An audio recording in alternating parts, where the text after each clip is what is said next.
back, relax, and maybe get yourself a snack. Me and you gonna have a little chat about books. Hi guys! So I'm here today to review a book I thoroughly enjoyed, and that is this book, The Bells by Donnell Clayton. I was sent this by the publisher, so this is an ARC copy, but it's very similar to what the actual copy will look like. And this is a YA read all about a futuristic utopian world where beauty can be deadly. This world is a world that I really enjoyed, and the writing by this author is so beautiful. I actually met this author when she came over to the UK, and she was here to do Super Relaxed Fantasy Club, which is a club that I'm part of in London. I'll leave the details for it below if you're interested. It's a really fun book group, and I met her there when she did a reading from this book. However, at the time it had not been bought in the UK, so we weren't sure who was going to publish it. Luckily, after that event, the lovely team of Gallant's editors picked it up and they are publishing it in the UK. So I'm really happy that it's being published over here, and it's actually being published super soon in February. So what is the story about? We follow the Bells, and the Bells are basically these girls who are raised in a sort of secluded society. They grow up in each other's company, in the company of their mothers, and they also grow up under the tuition of people who teach them how to be a belle.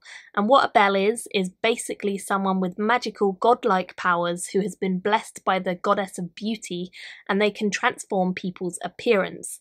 In this world, if you don't get beauty transplants and beauty treatments regularly, then you go grey, which basically means that you start to show signs of aging, you start to show signs of lapsing into deterioration, and the Bells are basically the gods of this world because they can transform you, they can completely revolutionize what you look like, who you are, they can change all sorts about you. And it's really interesting to follow one of them as our main character. And our main character is called Camille. She is one of the younger Bells, and they're up in training at the moment to come up into the palace. Every so often the Bells get replaced with a new set, and the current Bells are about to be replaced with our new set, including Camille. And her best friend is Amber, who is one of her sisters. And Camille and Amber have been vying to become the favourite for years. All of their training and tuition has helped them to hopefully impress the Queen, and one of the Bells, the 6 Bells, will be named the favourite, which means they get to serve the royalty in the palace, whereas the other Bells will be sent to various different tea houses around the world that they live in, and they will have to do their treatments there. Either way, they're all going to be separated, but hopefully one of them will get the acclaim of being the favourite. So Camille is a really fun character. She's definitely not your stereotypical kind of female lead. She's definitely got a bit of spark to her, and she's a bit rebellious, even though they have very rigid rules in place about what you can do if you are a belle. She has a feisty streak to her, and when they are all giving a performance to the Queen to impress her, she does something a little bit drastic, and she hopes it will earn her the Queen's favour and the favouritism. However, as time goes on, we kind of find out who the favourite is, and things start to change quite drastically from everything that the Bells have been taught. It turns out that royalty is not the nice place you want to be, and there is a lot going on under the surface that people outside the palace and who are kept in seclusion do not know about. So this book completely enchanted me whilst I was reading it. I actually read it in less than 24 hours because I was that into it. I just really enjoyed it. It was such an innovative YA. It definitely deals with so many themes of what it is to be beautiful, what the media is pushing on young girls and women, and how very different and difficult it is to fit in today's world if you are not the stereotypical beauty. Now, I really loved the themes of this book. I thought the author did a great job handling them, but in the background there were also other themes that I think are just as important to mention, such as race and LGBTQ+ relationships.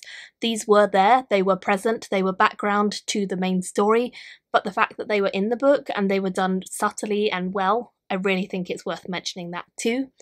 For me, this was definitely a story where the characters shone through, and I thought the actions of these characters was well considered, and even when they messed up, I could see why they messed up perfectly. It didn't not make sense to me, it made perfect sense.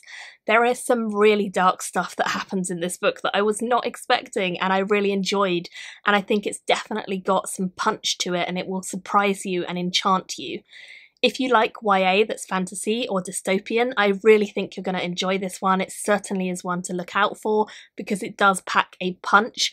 And I do think that this has some really wonderful writing and magic as well. It's not the most lyrical writing I've ever read, but for a YA fantasy it definitely is up there, and it's fun and it's feisty and it's got a lot going for it that I really think is worth your time. So if you haven't heard of it, I would thoroughly urge you to look it up and pre-order it. But yes, this was excellent.